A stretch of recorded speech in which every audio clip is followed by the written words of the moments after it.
नमस्कार, मी निकिता. आपण पाहत आहेत LS मराठी. पाहुयात महत्त्वाच्या घडामोडी. ऑनलाईन परीक्षा घेण्याचा निर्णय विद्यार्थ्यांच्या हिताचा नाही. तात्काळ सरकारने आणि आयोगाने हा निर्णय रद्द करणं गरजेचं आहे. सरकार सकारात्मक निर्णय घेईल अशी रोहित पवारांची अपेक्षा.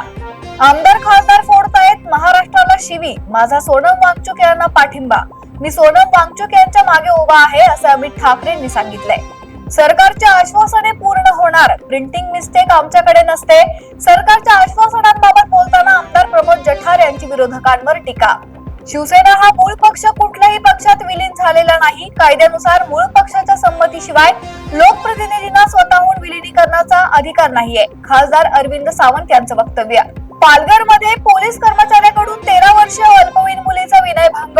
शेजारी राहणारी अल्पवयीन मुलगी उसनवारीने पैसे मागण्यासाठी पोलीस कर्मचाऱ्यांच्या घरी गेली असता घडली घटना. वाशिम मध्ये अयोध्या राम मंदिर देणगी कथित गैरव्यवहाराच्या चौकशीसाठी काँग्रेसचा रघुपती राघव राजाराम सत्याग्रह. प्रभू श्रीराम यांच्या आरतीने आंदोलनाची सुरुवात.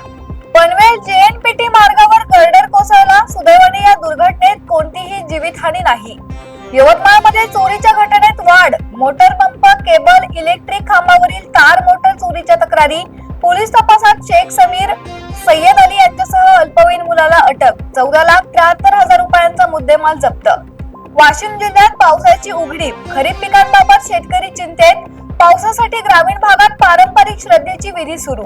महिलांनी एकत्र येत धोंडी धोंडी पाऊस दे असा गजर करत महादेवाकडे पावसासाठी साकडं. बुलढाण्यात सह्याद्री पर्वत रांगांनी पांघरला हिरवा शालू. हिरवळ आणि आल्हाददायक वातावरणामुळे पर्यटकही होत आहेत आकर्षित. या होत्या महत्त्वाच्या घडामोडी. पाहत रहा LS मराठी.